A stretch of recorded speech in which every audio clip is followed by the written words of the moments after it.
எனக்கு ஒரு இது சொல்லுங்க. என்னம்மா? நைட் என்னங்க சாப்பிடுறீங்க? நீங்க உனக்கு என்ன விருப்பமோ செஞ்சு. நீங்க சொல்லுங்க, நான் செஞ்சு தரேன். இல்லம்மா உனக்கு என்ன இருக்குன்னு எனக்கு தெரியாது. நீ அப்படி ஏதாவது இல்லங்க, நீங்க சொல்றது தானங்க செஞ்சு தர முடியும். சும்மா நான் இப்ப எனக்கு பிடிச்சதை நான் உங்களுக்கு செஞ்சு தர முடியுமா? உங்களுக்கு என்ன வேணும்னு சொல்லுங்க. அவசரம். மதியம் தான் அரைச்சேன், புளிச்சிருக்காது. சப்பாத்திக்கு குருமா வைக்கணுங்க, டைம் ஆகுமே. கஞ்சி காய்ச்சி வச்சிரு. கஞ்சி எனக்கு உல வைக்க தெரியாதுங்க, வடிக்கிறப்ப. தெரியாதுன்னா நீங்க வடிக்கிறீங்களா? உனக்கு என்ன முடியுமோ என்ன தெரியுமோ நீங்க என்ன வேணும்னு சொல்லுங்கங்க. தோசை. தோசை மதியம் தாங்க மாவு அரைச்சேன். சரிம்மா சப்பாத்தி போட்டுரு. குருமா வைக்கணுமே. கஞ்சியும் வைக்க தெரியலங்கிற. கோதுமை தோசை ஊத்திரு. கோதுமை தோசை ஊத்திரவா? கோதுமை தோசை ஊத்திரு. சரி ஓகேங்க. தோசையா ஊத்து. கோதுமை மாவை வந்து கரைச்சு ஊத்தணும், அப்படிதான் தோசை மாதிரி. தெரியாதா கோதுமை தோசை பார்த்தது இல்ல, இதுக்கு முன்னாடி பண்ணது இல்லையே. யூடியூப் பார்த்து பண்றேன். யூடியூப் பார்க்காதம்மா, குழப்பிடுவாங்க. நிறைய வெரைட்டி ஆஃப் கோதுமை தோசை போடுவாங்க.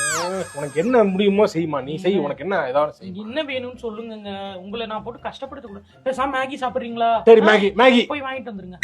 இல்லன்னா அப்புறம் எதுக்கு சொல்ற மேகி வாங்கிட்டு வாங்குறாருமா? கடைக்கு போக சொல்றதுக்கு என்ன? வாங்கி தானங்க சாப்பிடணும்.